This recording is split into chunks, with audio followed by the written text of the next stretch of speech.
Hey guys, welcome back to yet another episode of MAXU podcast. It's Coach T, and today we're going to do something a little bit different than we've been doing.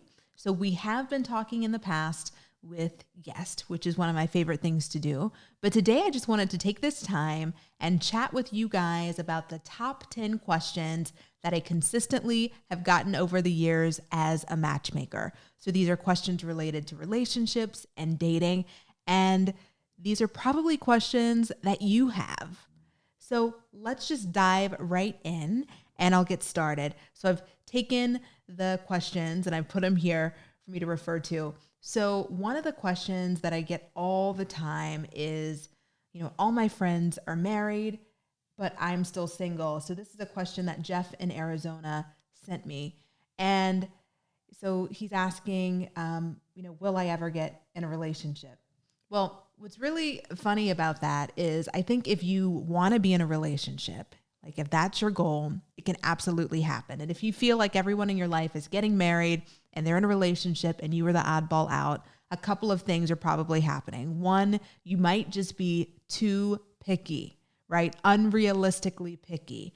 And you might also be just choosing the wrong people. And I think those things go hand in hand. So a lot of times when people come to me as a matchmaker, they've got this laundry list of physical qualities that they want in a partner, which is fine, right? But then I think that people are not really being realistic in terms of how they line up with those qualities that they're looking for in a partner. So if you want someone who's super fit, super toned, and that's not you, then that's going to be an unrealistic expectation, right? If you want someone who has, extreme wealth, they've got this great credit score, they've got all this stuff going, and that's not you, that doesn't quite line up, right? And I'm not saying any of that to pick on you. I'm saying it just because that's probably why the people who you want are not necessarily attracted to you, okay? The other thing is this inappropriate partner picking. So I'll tell you a little story. So I had a client of mine who was a great guy, amazing guy, sweet, awesome, had this awesome job, one of the top lawyers in DC, so very well-to-do. And so he was always about these model looks with girls. So I could set him up with people who they looked good, right? They didn't necessarily look like a model, but they looked good. And they had these great qualities. And one of them being they had a great relationship or great rapport with his son because he was a single dad. So that worked out great. But he felt like if they didn't have exactly these model looks, it was a no-go. And so he would constantly try to press me to set him up with people who maybe had the model looks, but didn't have the compassion, didn't have the caring chip, and certainly weren't interested in his son. And so he'd be, kind of shit out of luck every time at the end of the date because he'd realize, oh yeah, this is really not going to go anywhere. And it would just start a cycle again. So if you're not paying attention to your patterns about your selectivity, about your picking inappropriate partners, then yeah, you're probably going to stay single. But if you hone that in, then there's going to absolutely be an opportunity for you also to find a partner just like all your friends. So you don't have to be single forever, Jeff. So this next question is from Chelsea in Toronto. And she says, I get bored easily. Will anyone ever keep me interested for the rest of my life? Well, that is a great question. So usually people who have these feelings have a need for attention. Again, that's not a bad thing. You've just got to recognize where you are, right? So if you've got a need for attention, then it's going to be important that you find a partner who's really present and can sort of give you that attention. And that's not every partner. Everybody's not created like that, right? So there are going to be some partners who you're going to find who do their own thing and they want you to do your own thing. And then at the end of the day, you guys connect or you come together or whatever, right? So if you're an attention seeker, a relationship like that might not be the best relationship for you. And that's okay, but you need to acknowledge that. The other thing is you're going to be someone who needs to keep things interesting. So you've got to find a partner who's willing to have adventures in life, right? Adventures that happen not just the few times a year that you go on vacation, but adventures that happen all the time. So it might be surprise weekend dates. It might be doing something that's out of, your comfort zone or what have you. But finding things that keep it interesting and keep the dynamic of your partnership interesting is going to be really important for you to keep from having a wandering eye. So sort of the lifestyle of coming home and doing the same thing every day with your partner over and over again, that's not going to suit you. So again, you've got to be really mindful when choosing a partner to make sure that you don't get bored easily. So the next question is from Jason. Jason in Long Beach. And so he says, I feel like some people don't find me attractive. Does that mean it will be harder for me to find someone? So here's the cool thing. The really cool thing is that if you asked each of your friends about their celebrity crush, you each would probably have a different response. And what that means is that we all have different taste. So there are so many people out in the world with so many different tastes. And the beauty of it is we're not all attracted to the same people. So we're not all in competition for the same people. So everyone might not find you attractive, and that's okay. But we only need one person who is a good match for you to find you attractive. And that's something that I tell my clients all the time, right? It's not a numbers game. It's a quality game. So you don't need to focus on making everyone think you're attractive.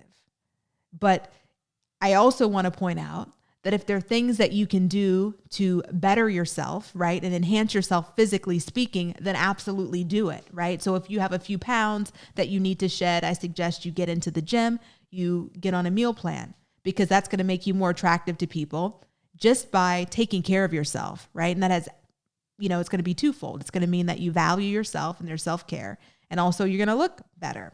If you're someone who doesn't invest in clothing or the way that they present themselves, the way that they show up, well, that's something that you can change, right? And it doesn't have anything to do with your genetic makeup, but these are all small things that you can think about and will make you automatically more attractive to the people who are single, just like you.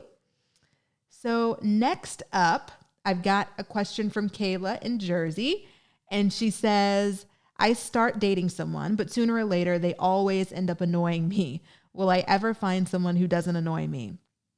Okay, so I like this question. I like it a lot because I think it speaks to a common issue with lots of single people. And it's the fact that it's not just that they don't want to settle, it's that they're not really ready for a committed relationship, which is completely fine. But I think you've got to be honest with yourself, and you've got to be honest with the other singles out there about where you are and what it is that you're looking for, right?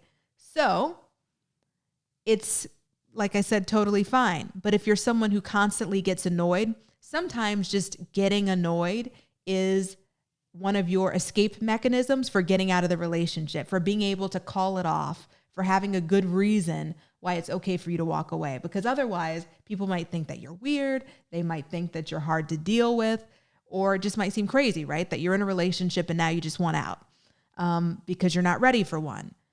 But you just got to be honest. And so this, I would say, when you're dating people, you should say, I'm not really looking for anything long-term.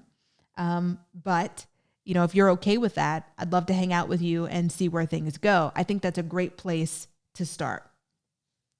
So the next question is from Mary in Chicago. And she says, how do I know someone genuinely likes me and it's not just about the sex? So fantastic question. Question comes up all the time.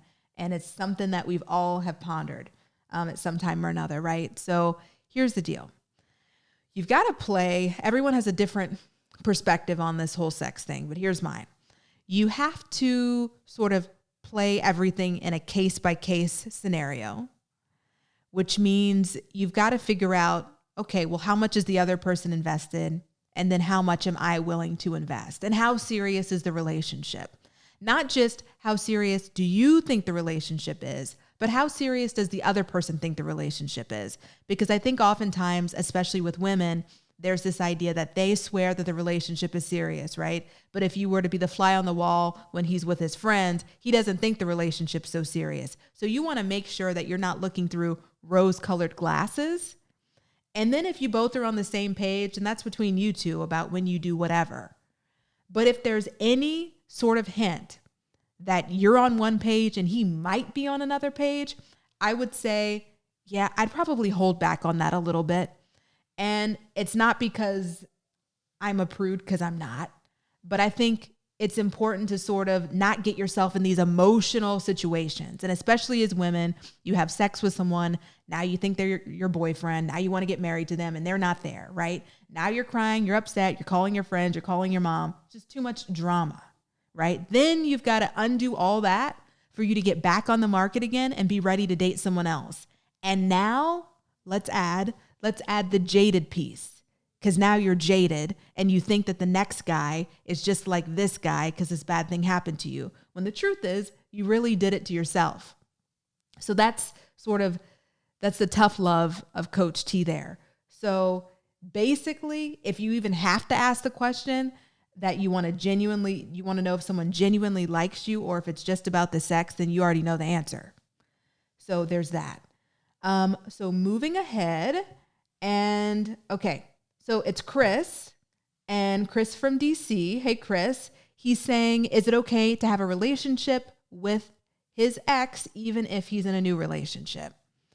Well, I think it will totally depend on your current partner, and it'll depend on what's really up with you and your ex.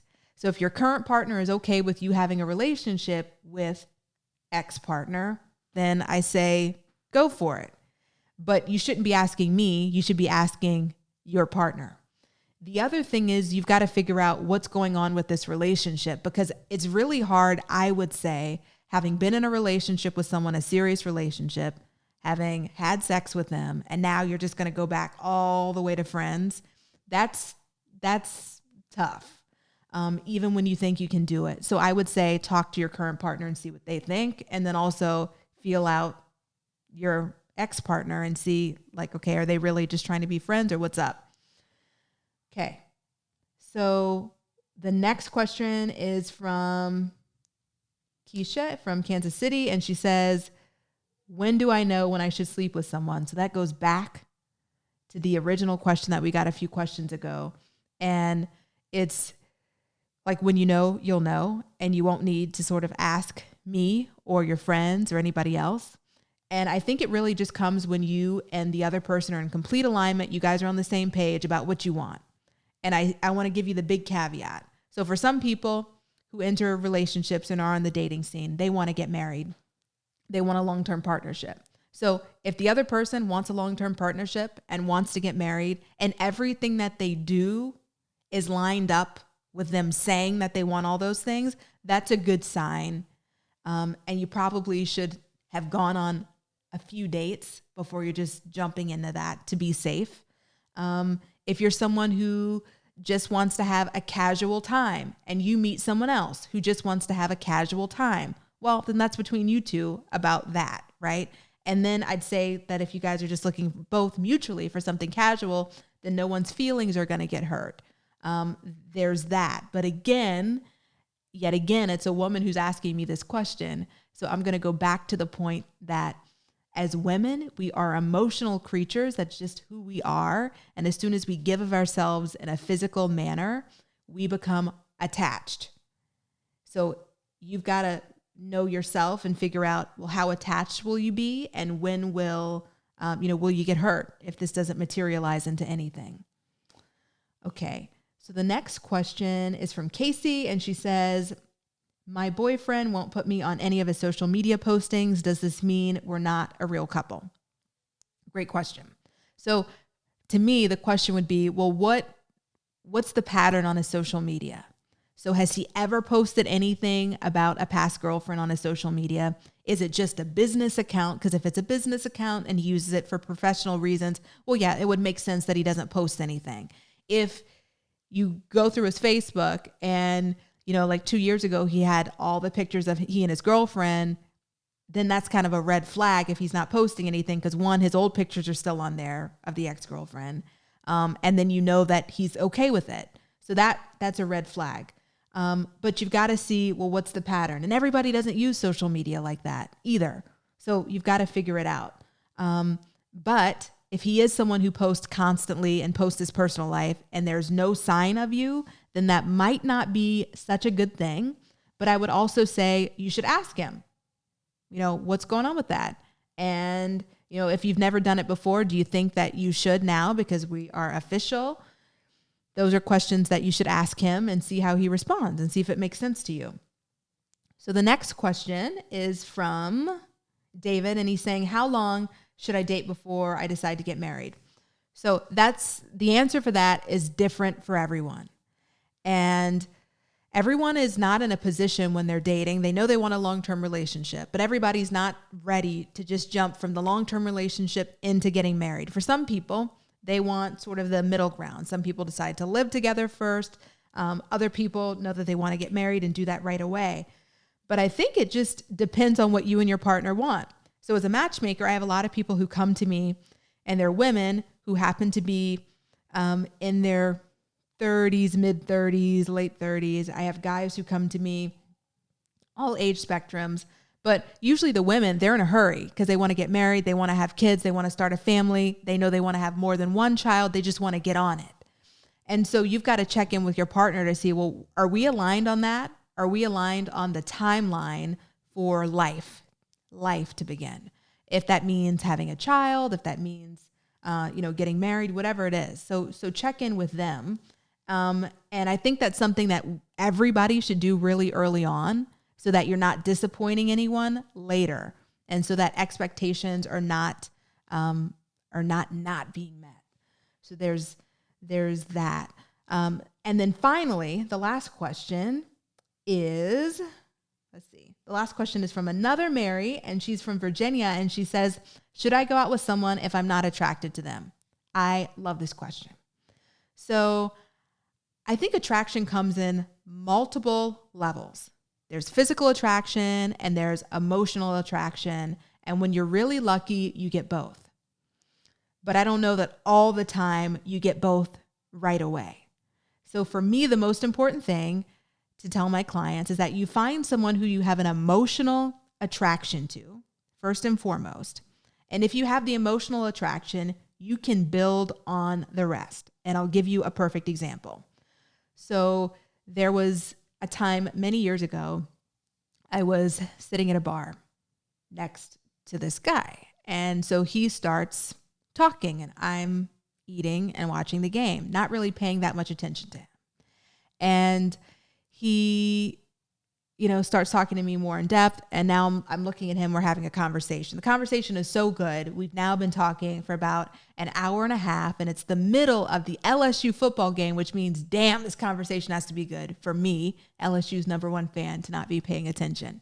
So we're talking, and I'm looking at this guy, and it really occurred to me at that moment. It's like, you know what? If I'd met this guy on a dating app, I would have not swiped for him at all.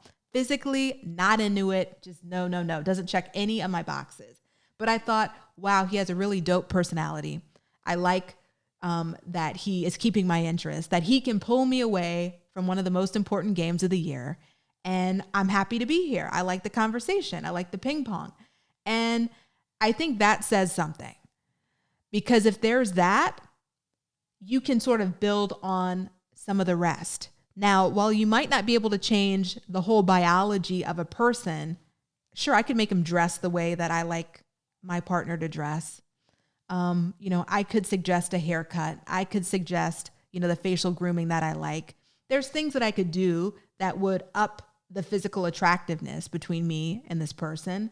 But I find that when you are totally attracted to someone, because this happens to a lot of people, and we've all been there. Like you meet someone and you're like, damn, they are fine.